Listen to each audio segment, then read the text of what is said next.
It's easy to look around and notice everything wrong in your city. In this podcast by Every Neighborhood Partnership, join Grace and Andrew as they invite friends, activists, pastors, leaders, and city workers to discover what's good in the neighborhood. Join us for insightful conversations that will encourage you to see your city and its people in a new way.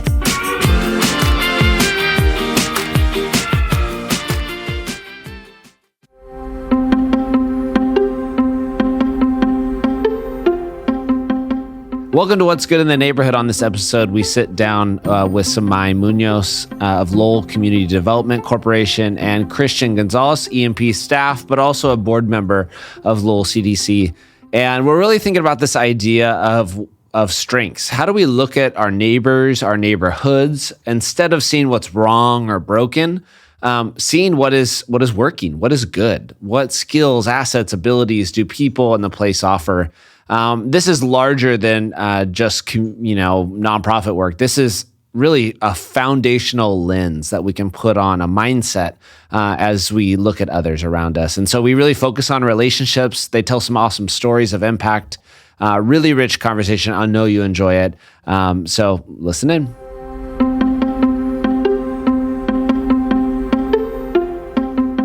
Well, we are back.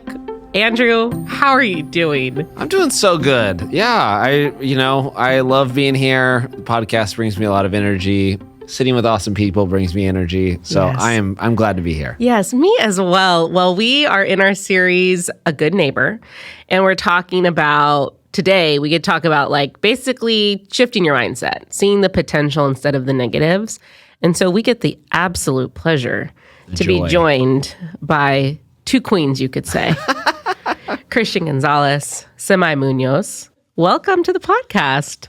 Thank you. Thank you. It's so good to be here. It brings me comfort to have Samai Munoz next to me. So excited to be a part of it. They said Christian, I'm there. Yeah.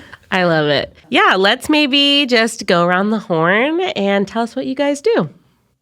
Christian, why don't you go first? Yeah, so my name is Christian Gonzalez, and I am currently employed with Every Neighborhood Partnership, and I am the manager for neighborhood development work. And so our department specifically works with community members, parents at the elementary school level, and our hope is to engage them so they start feeling ownership of how they can transform their neighborhood, not just the school, but also their neighborhood. You are also, you're a board member extraordinaire now. I am. Last year, or I think the year before, we went to the Fresno Community Economic Development Partnership dinner with their board members. Yeah. EMP, or Every Neighborhood Partnership. It was all of us staff, and we were challenged. I was like, why aren't we board members? How are we not learning? And so, after that, I became a board member with Lowell CDC. I'm also on the board of Regenerative California Innovations. Oh, yeah. And most recently and most exciting is I was chosen to be a board member for the Christian Community Development Association, which is a national org, where a lot of our foundations and frameworks that we'll be talking about today come from. It's so awesome. Thus a queen. Thus the title queen. Thanks. Samai, tell us about you. I work as the Resident Services and Community Engagement Coordinator at Lowell Community Development Corporation. And I've been there for 2 years now. So we're already a hyper-focused neighborhood place. So we hyper-focus in on the Lowell neighborhood, which is surrounded by Divisadero and the 180 to the north, and then the 41, and it kind of ends off where Divisadero and Broadway meet, that little corner. And then for the resident services part of my title, we're even more hyper-focused on 30 units called the Phoenix Apartments. And so we provide youth services like tutoring and after-school activities. And then some adult services like just learning opportunities, or even sometimes just donuts and conversations. Just providing those that space and those kind of activities for the residents there. That's so cool. For those of you that don't know, Lowell is like one of those historic neighborhoods in Fresno that, as they started planning out communities, it's probably like homes are built in like 1900s to 1930s, Yes. 40s. But then as the 180 started to get planned, which is a big freeway that cuts through Fresno, everybody knew it was going to happen. And so people stopped investing or disinvested, or they built these ugly, just the code was so poor. They built these ugly apartments that just really destroyed a really beautiful historic neighborhood. And so it's just kind of, Lowell is one of those communities that's like poor planning, poor development leads to poor outcomes. And so in the 90s, is one of the most high crime neighborhoods. It's a very different neighborhood, and Lowell CDC is doing a lot to make sure that neighborhood, folks that have lived in there for generations, can stay in that neighborhood. But that's kind of the context of Lowell too. Sorry, Christian, you're going to say something. I was going to say, I know that one of the opportunities that since you've been employed with Lowell CDC was like you did a financial literacy class because I participated in that. So nice. it's like an example of like some of the services offered to adults, right? Yeah. Yeah, along with what you were giving the context of Lowell, because of all that disinvestment, Lowell doesn't have, it's probably one of the neighborhoods that have a really high percentage of renters and not good landlords that are not invested in the community or the people. Yeah, I was just going to ask, you guys have done a good job, both of you, of giving us kind of like a geographical, historical context. But yeah, what does it look like today? If people were to drive into a little neighborhood, what would they see? So it's highly diverse, I will say, in how it looks and who inhabits. It's a historical neighborhood, so we have like over 50 houses on the historic register, right? Even though probably like 200 qualify to be on it. So you'll walk in and you'll see like huge houses, and then you'll also notice that some of these huge houses have subdivisions, and it's 4 or 5 apartments. And so we have a huge renter population now. It's as high as 88%. Wow. And I want to say the Fresno home owning percentage is like 45%, a little below the national average. So we're very, very low home owning percentage in Lowell. But so with that, with 88% renters comes a lot of people coming in and out, right? So how do you build community if maybe your neighbors are only there 5 years and then it's new neighbors? So I'm sure we'll get into it, but there are pros to having a diverse community, right? A growing community, yeah. One of the things I wanted to add is that Lowell, the Lowell neighborhood was also maybe in the 80s. We have a couple community leaders, I think of H, Spees, Randy White, who were pioneers with the Christian Community Development Association and started living out this philosophy of like, what does it look like to live near the need, in the need? And so we started getting this insurrection of like, white, if I could say white flight into the neighborhood, like Christians who wanted to do well and be good neighbors. And so as people have relocated who could live anywhere else, Lowell has been one of those neighborhoods. And so even like Lowell CDC is a product of these neighbors who were like intentional about engaging and wanting to transform that neighborhood. It started with the Lowell Neighborhood Association and then establishing the Lowell CDC. Wow. Neighbors who knew how to purchase homes, the value of purchasing homes, but then could now extend that to others. My brother lives in the Lowell neighborhood, so I'm down there very at least once a week. So the theme we want to really stretch out, I think what I see from Lowell CDC that I think always just, you guys do such amazing work that I think is so holistic. It's very relational. It's very connected to families, to kids. Like it's just holistic.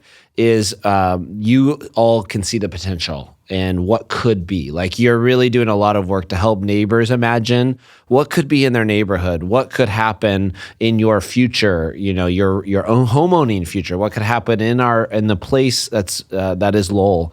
So I just love that vision. So we're really trying to get at this idea, the technical term is asset-based community development, that we want to shift from a needs-based to an asset-based. There are so many assets, whether it's your, things you have, things head, heart, hands, like stuff that you can do, stuff that you care about, stuff that you, know how to share. That's an asset-based community development framework. I see that lived out through Lowell. So as you guys have let's just first talk about the term. What does that mean for you? What is asset-based community development? Or what's the gift of seeing potential versus, starting with there's just a lot of need here, or there's a lot of brokenness or whatever. So thoughts there. Such a great question. It's really hard to know where to start. When I started here 2 years ago, one of the first questions was, do you know what ABCD is? Do you know what asset-based development or community development is? I was like, not really. Can you define it for me? As they defined it for me, I realized, this aligns completely with stuff that I already practice and hold personal beliefs around. My previous employment was, I was a special education teacher. So for 5 years, I completed my credential while teaching full time. And so a lot of the things I already practiced were hyper inclusion, diversity and equity practices, universal design for learning. And so I was like, hey, I haven't learned about ABCD before, but it really aligns with what I've been learning the last 5-6 years and a lot of my personal beliefs around people. And so I think I am able to do a good job as a community engagement coordinator because I not only see the potential, I kind of believe the potential is intrinsic. Everyone has potential, but move beyond potential into everyone brings assets and strengths with them. So sometimes it's hard because we think, this person has potential to become this thing or do this thing, right? I don't know that I'll see that potential completed, and that's okay with me. But I do know that if I can support their assets or their strengths, connect them to resources or to other people, that potential might eventually be fulfilled. But I don't really expect it to be fulfilled in my time there. Yeah. That's good. Mm-hmm. Yeah, so asset-based community development, I was first introduced back in 2017 when I did this awesome internship urban discipleship program called the Pink House. And so that was my introduction to that. And just this different framework or paradigm of how to engage people in place. And at the time, I was in church working in ministry, so I felt like, if I die tomorrow, the Lord is like, you've done such a good work, I was in youth ministry, young adult, in every ministry, right? Discipling young people. But then in 2017, I'm like, oh my gosh, there's so much more that we can do, that the church can do, versus just praying for someone's salvation and hope they make it to heaven. No, there's work we can do now. And I was exposed to that through Pink House and my internship with Fresno Metro Ministry under Brother Blackstone, which is stories that I'll teach. And this has been the way, because I'm a Spanish speaker and I'm always having to describe or translate what asset is in Spanish. It's we don't really have a good word for it. So I like to say, it's strength. What are the strengths? Right? Skills, gifts, right? Whether it's your head, heart, hands, we all have a gift that we can contribute for the overall better of our community or our collective. And that's really, that's helped me personally. I'm I do have all these skills, right? Maybe I can't make a bomb pozole or tamales, but if you need help filling out some application, that's my thing. I have these gifts of the head, right? That I can help you. I can translate. I can help you navigate. I won't build, right? And just the passion. I feel like that's something that really flows through me.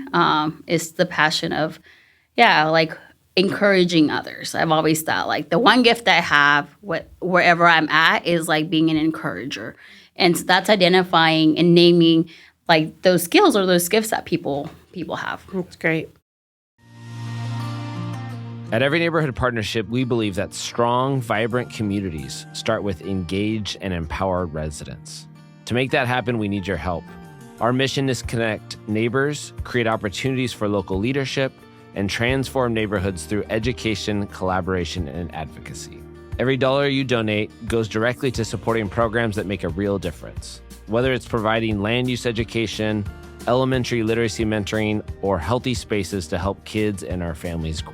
When you donate to EMP, you're not just giving money, you're investing in a future where every neighborhood in Fresno has the tools and resources it needs to thrive. Your contribution, whether big or small, ensures that our communities have a seat at the table in the decisions that affect them most. So if you believe in seeing students excel, our community members healthy and whole, and our neighborhoods thriving, we invite you to make a donation today. Just visit everyneighborhood.org or tap the link in the show notes to give. Your support helps develop the next generation of leaders like Fresno depends on it. Donate now to Every Neighborhood Partnership.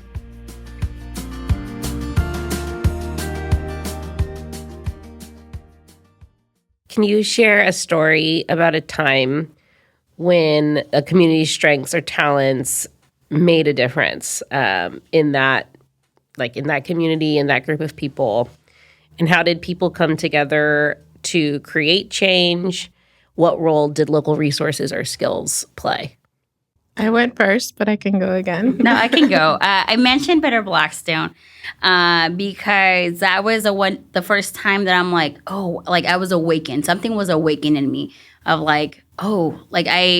before I started working in ministry, I worked at a law firm, especially doing immigration work.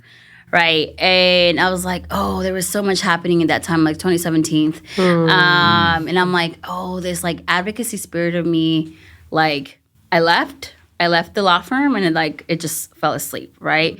And it was just hyper focus of yes, doing God's work. Right. The gospel.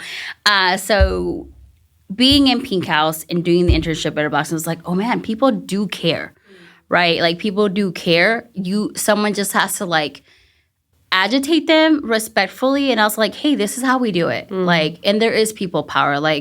Being in democracy doesn't mean you just let others vote or think for yourself. No, if you feel strongly about something that's not it's leaving you out, right, or not serving you, we can organize. You can bring people together, and that's what I saw at Better Blackstone.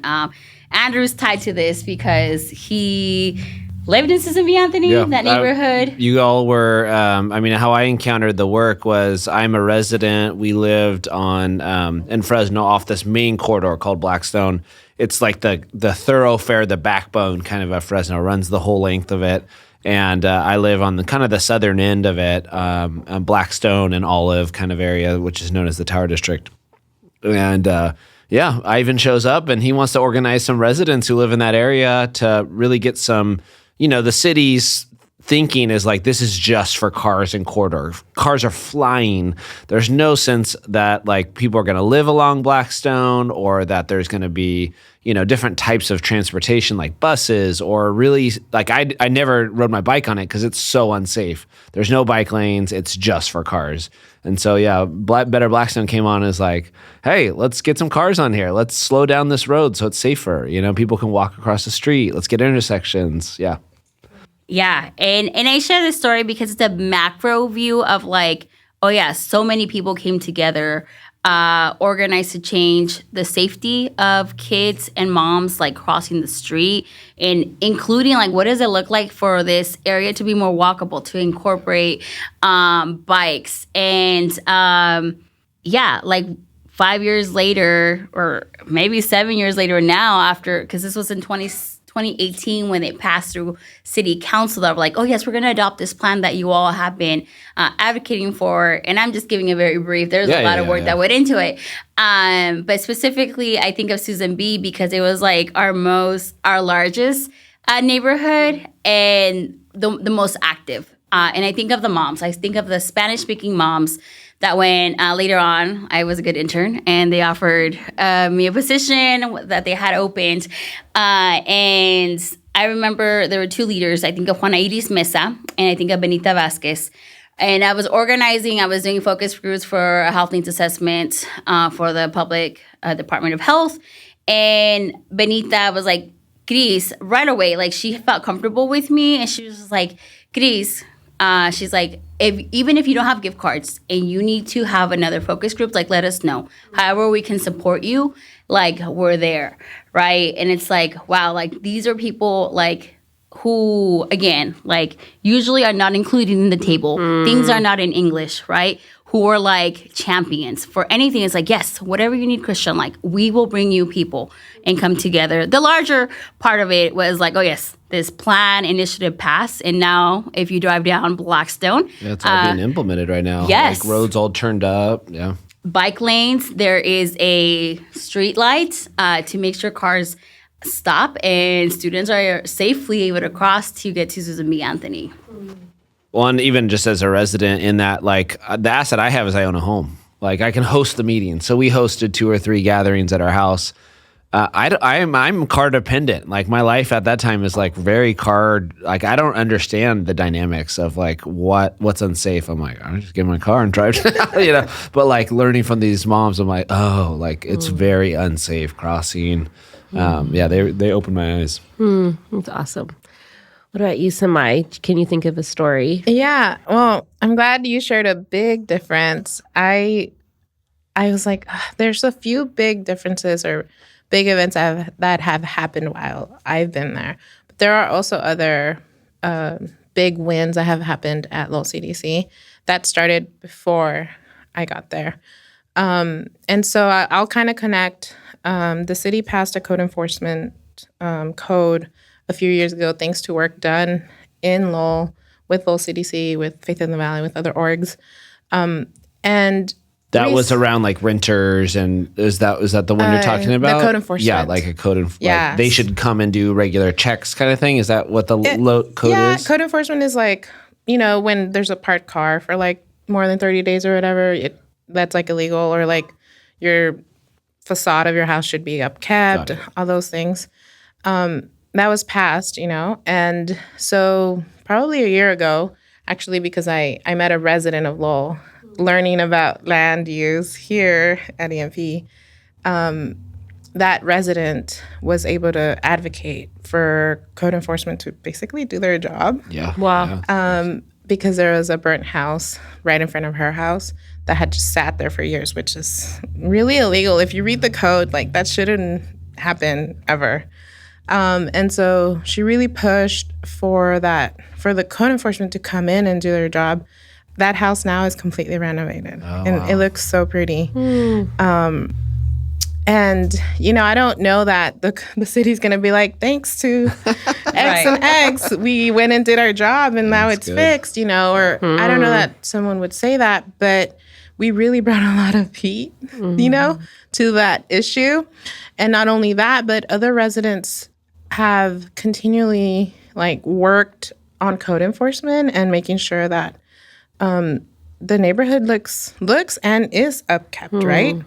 And so last year we also had a few like city officials come out and do a walkthrough, because we were like, okay, code enforcement is great, but if it's not enough, maybe, right? So come out and like look at what we're seeing, and also maybe let's figure out solutions together. So that's an ongoing thing, right? A lot of the residents in Lowell worry about Lowell in that way.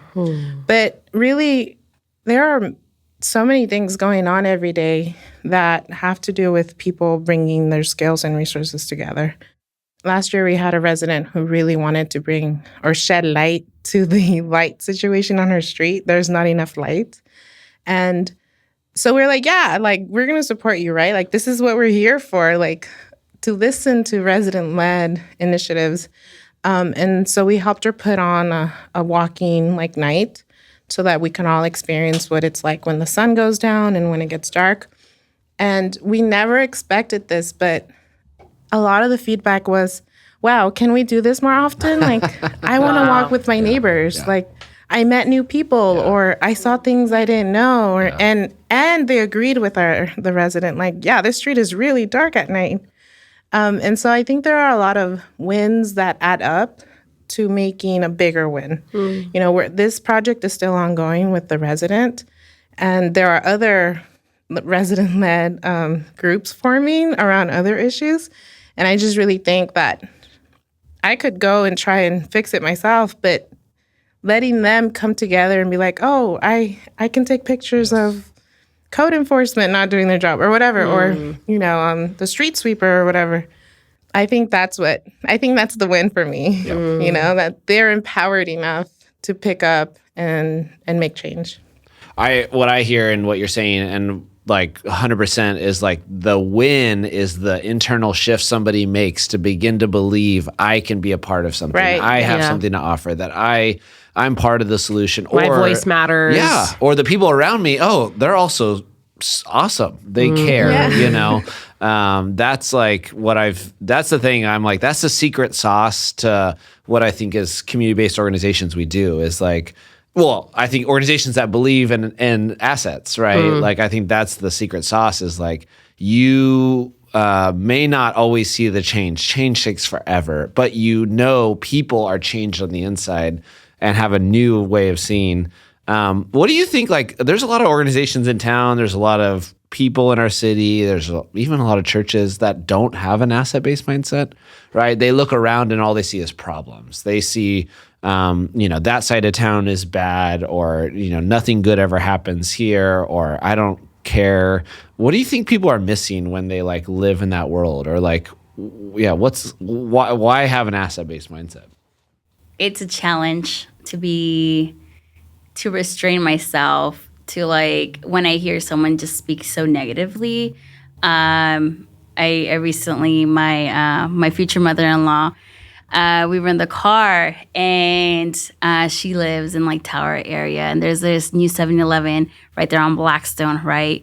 And she complained. She's like, why would they put the 7-Eleven here? There's so many homeless. It's not even safe. And I'm always like, like in my car, I'm like, oh no, like, lady, you don't even leave your house, like you're so isolated. That's me in my head, right? Not me saying it verbally. But I was like, it is pretty safe. You don't see a lot of homeless. Like, I pump gas here at night. I filled up a couple times there. Regularly, and I wanted a challenge of like, why do you feel that we don't deserve good things on this side of town, right? Versus somewhere more affluent. I think the mindset can be, there's a couple of things that come to mind. Either, you live a very bubbled life where there's not a lot of challenges or barriers to services. And you just live isolated. Like, there's not any sense of community outside of like self or your household would be why I think some people would say like, like just see the bad, right? And giving themselves the opportunity of like, well, let me go see, right? When I think of being a good neighbor, I think of scripture, right? And it's like, how are we good brothers and sisters unless we're bearing each other's burdens? If we don't go outside of what we know, our comfort zone, our echo chambers, well, then we have that mindset of like, it's bad. Or I had this one encounter and like generalize this one encounter as bad for that person, this people group, or that area. Yeah. I was as you were talking, Samai, I was thinking about it's easier to tell like the big success stories, but it really does start with like the small little things that add up. And it made me think about like, in order to make huge change happen, you have to build upon little wins, right? And so what have you guys seen to like, as you've watched people like the light bulb come on, like, and you think back about how you encouraged or how you helped them, turn on the light bulb. What are some kind of like tried and true helpful things that you've seen help people over time make that mindset shift? Going back to asset-based community development, one of the big assets people bring is culture and lived experience. Good. So I don't like to say I helped someone like learn that. A lot of the times it's creating the space or the opportunity for them to remember or for them to bring to fruition culture and knowledge that they already carry. It's good. So in Lowell, in the Lowell neighborhood, we're around 70% Spanish speaking, probably 30% native Spanish speakers. So a lot of immigrants, specifically from Mexico. And Mexico has a completely different culture around interdependence than the U.S. does. And so a lot of people come here and kind of isolate. But then if you create opportunities or gives, like let's say give parents the opportunity to come together and talk about education, like they bring already that, that knowledge or that practice.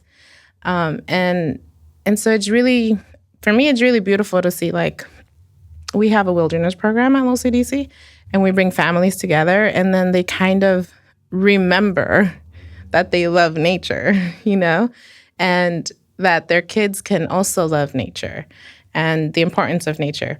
So, and all you do is facilitate the space. Yeah. So I think there's a bit of a difference between teaching or helping someone learn this and just reminding them or creating the space or the moment for them to experience that again.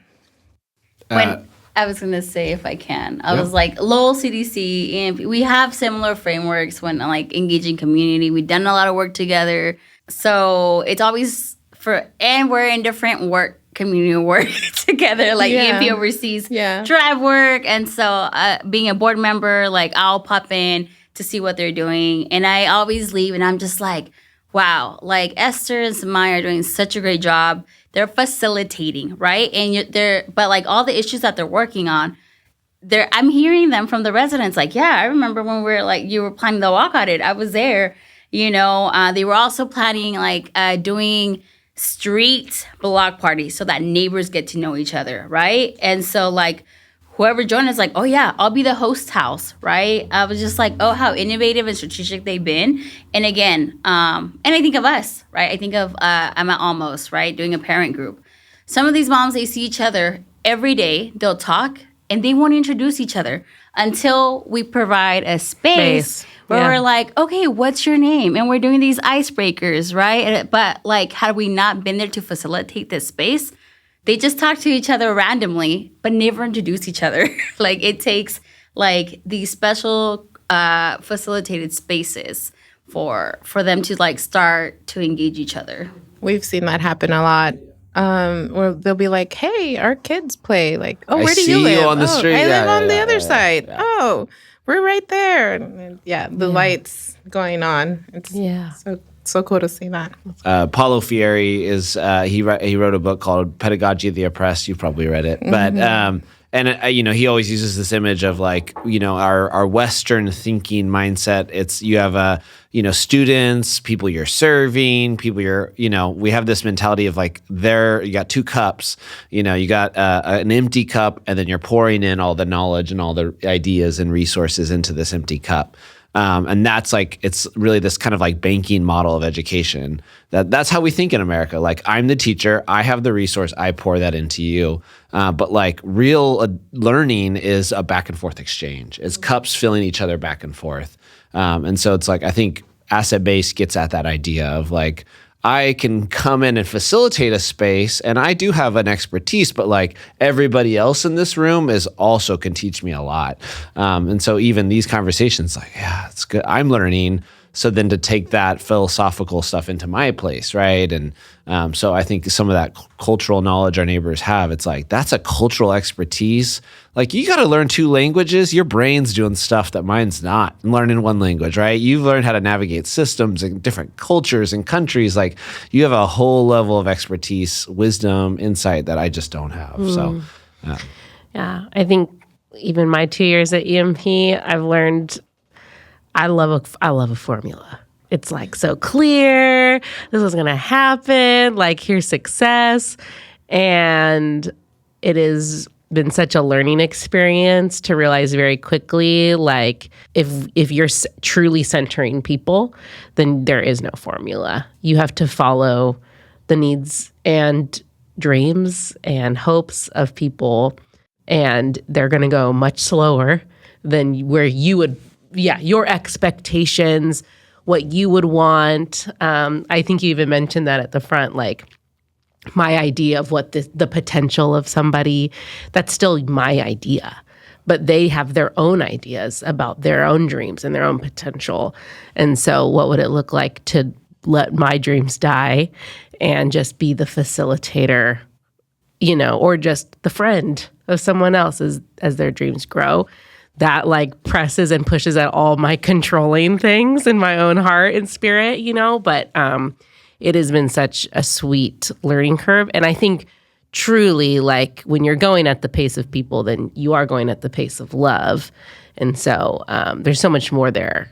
It's like so much more like full than just like, this person is a success story.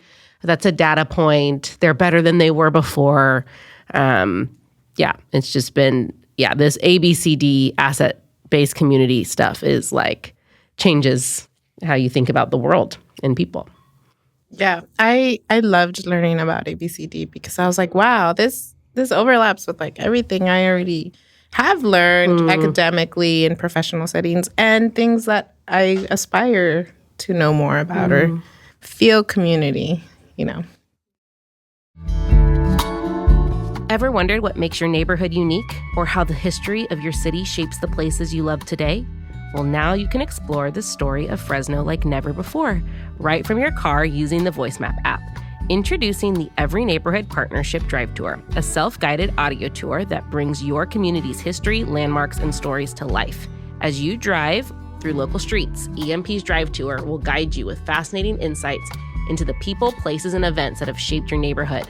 Whether you're discovering hidden gems, learning about community activism, or simply enjoying a fresh perspective on familiar places, this tour is a great way to connect with Fresno in a whole new way. So, what are you waiting for? Tap into the Every Neighborhood Partnership Drive Tour today on VoiceMap and get to know your community like never before. Download the VoiceMap app, search for the Every Neighborhood Partnership Tour, and start exploring now. Fresno's story is waiting to be discovered.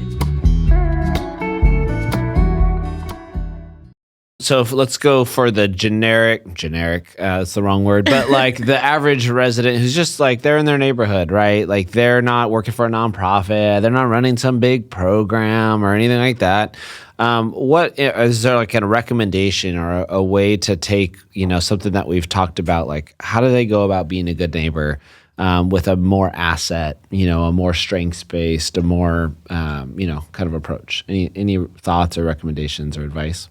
Where do I start? Take a deep breath, please. A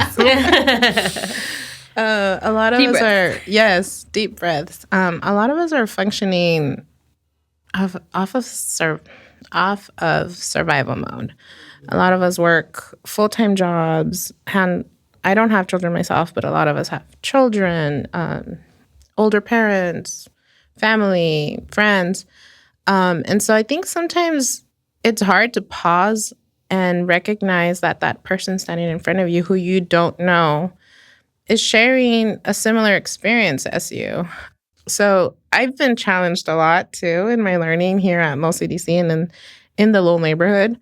I don't do well with conflict, and I've had to, be in the middle of conflict and kind of acknowledge that I don't know how to handle everything. But really, I think bringing my teacher learning and teacher knowledge to hey, everyone, let's stop and take a deep breath. It sounds almost too simple, but just reminding people that we don't know what the other person is living through currently. We don't know their dreams and aspirations. We don't know their struggles. And they're a full complex person. Just like you are, you wouldn't want someone to think you don't have dreams, or you wouldn't want someone to think that your pain is painful or your struggle is, a hard one. So just extending this very deep understanding, grace. I think the first step for me would be well, do you want to get out of this bubble? You have to decide all right, I want to be a good neighbor. What do I have to do, right, first? I lived in Lowell for a few years as well. And I felt guilty. I was like, oh, I'm so busy. I don't have time. To actually meet like the people that live around me, right? And then I think of Esther, who also lives in Lowell. And she's like, oh, no. She's like, I'm like, how do I meet you? Like bringing bread. Like, I want to know everyone. Like, she knew. Obviously, she's been longer in that neighborhood. But it's like, oh, yeah, who's that person? And like me, no. I was just like, oh, I don't have the energy to go out. Or like, I don't want to be nosy, right? So like being honest, it's like, oh, I can't. I've been living here. Like, I should know my neighbors. No one's going to come and knock on my door. So maybe it's up to me to take that first step, right? Like, yeah, I think of the moms, right, that I've had the privilege to work with. And I think of one specifically who she's like, we were ending the semester in December, and she texts me and she's like, hey, I just want to say thank you so much. Like, I really appreciate you. And like, I look forward to going to, Tuesday coffee hours. Like, and coffee hours kind of like parent PTA-ish. Yeah. Like yes. Relational time for parents at elementary schools, right? Correct, Grace. Not PTA yet. That's what we're working towards. Yeah, that they are equipped. So they're leading that space. But it's taken time of like, oh yeah, like you have an identity outside of being mom and wife. And a lot of them, it's like, oh yeah, like their social time is either family and their focus is family, right? So like providing a space, not only so that you're learning how to advocate for your child and their education, but like, hey, you have skills and yourself. Individuals, yeah. And at the same time, you're meeting other people that are going through the same thing and same challenges, right? But I would go for like, yeah, do you want to, right? Like it's a introspective decision for us of like, oh yeah, I do want to get involved. How do I? Yeah. Is it with my church? Is it? I was thinking about, as you both were talking, like to hope for a better future, to hope for, like to dream for a neighborhood for yourself. It's to be vulnerable, like, and to then put yourself in a place where you reach out to people around you, you could get rejected. So it's just, you really have to decide, like, I'm going to put myself in a vulnerable position to dream for something for myself, for my neighbors, for the city. Because, if you love something, it could get broken. Like, so it's really easy to be cynical. It's really easy. Like, that's a protective mechanism we all put up that I can just say they're a bad person instead of being vulnerable and risk getting to know them or being, I hope this really happens. So it's like, it's a vulnerable position you put yourself in to be a good neighbor and to dream for assets, Yes. Yeah, that's a really good point. Because we all have stuff that we bring with us into our environments and past hurt experiences or whatever. So something that you said, you're like, a lot of us are in survival mode. So like even having the space to dream is so radical, right? Where it's like, what? Like we can improve things. Like you say that and she was at our meeting where we asked people to dream and they're like, well, we're not sure. Can you get rid of the dogs? We're like, no. Like, if we had all the money, what could we change? Wow. It was. Can we get rid of the dogs? Yeah. Like, very simple. We have a lot of stray. Yes, but I mean, stray cats. Yes, and I say it as like just practical needs. Yes. Yeah. Yes. And I was asked the same thing too. As a staff at Lowell CDC. If I could get you $50K tomorrow, like, what would you do? And I was like, there's so many. And they're like, no. Like, if everything else was already covered, what could you dream of? And I was like, oh. So, I'll share something personal. I work full time at Lowell CDC, so I can spend a lot of time on relationship building.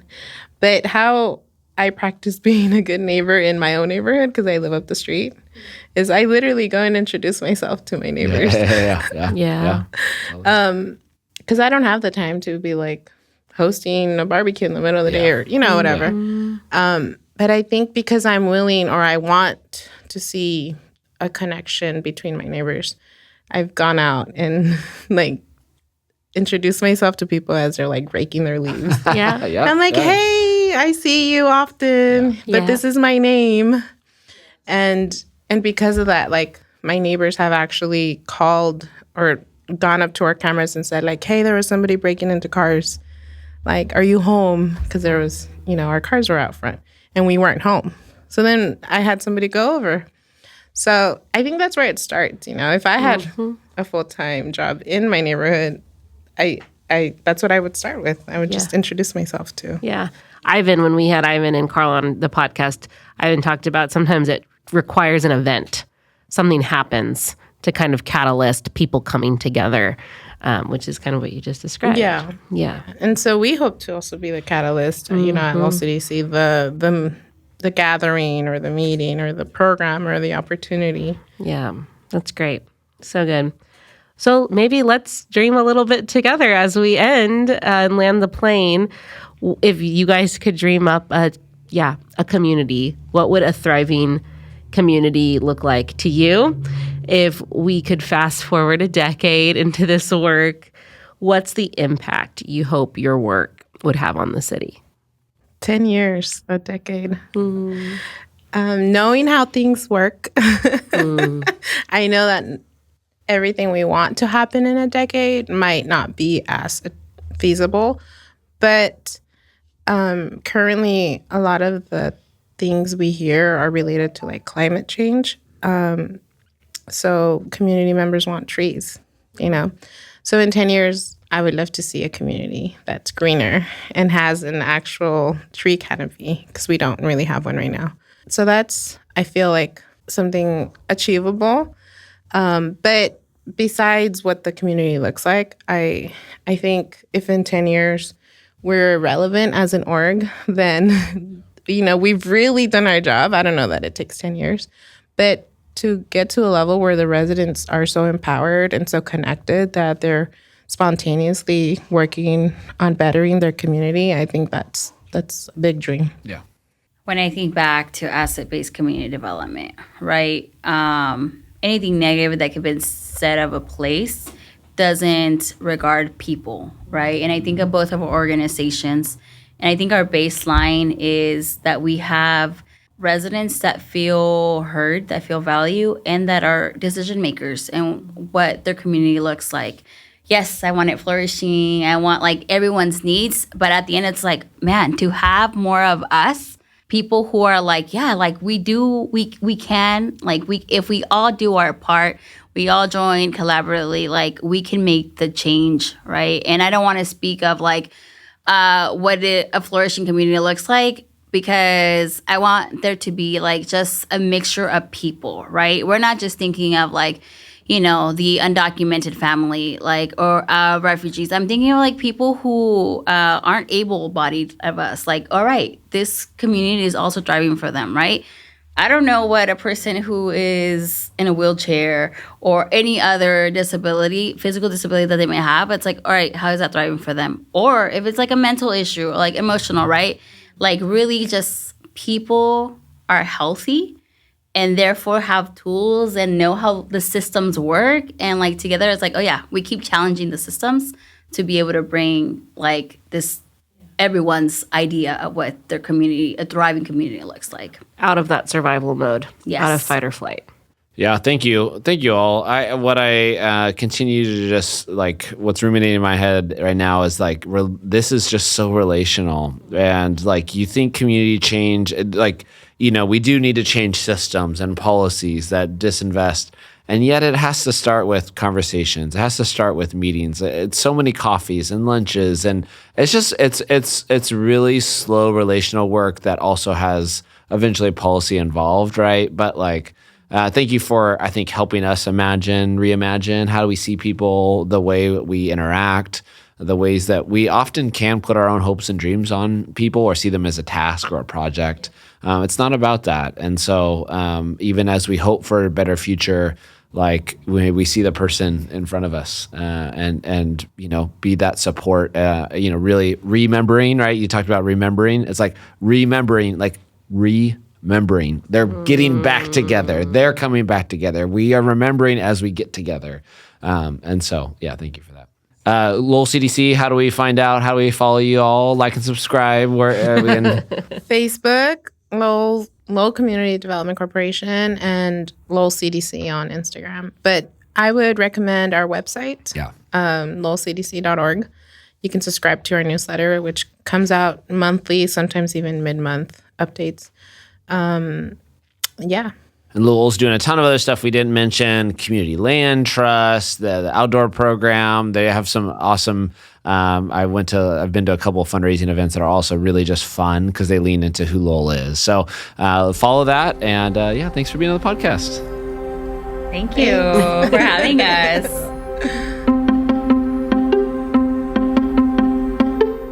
Thanks for tuning in. If you want to find out more about EMP, you can visit us at everyneighborhood.org or follow us at EMP Fresno. Every Neighborhood Partnership and this podcast exists to activate, equip, mobilize, and transform here in Fresno and beyond. If you liked what you've heard, please share and review what's good in the neighborhood wherever you listen. We'll see you next time.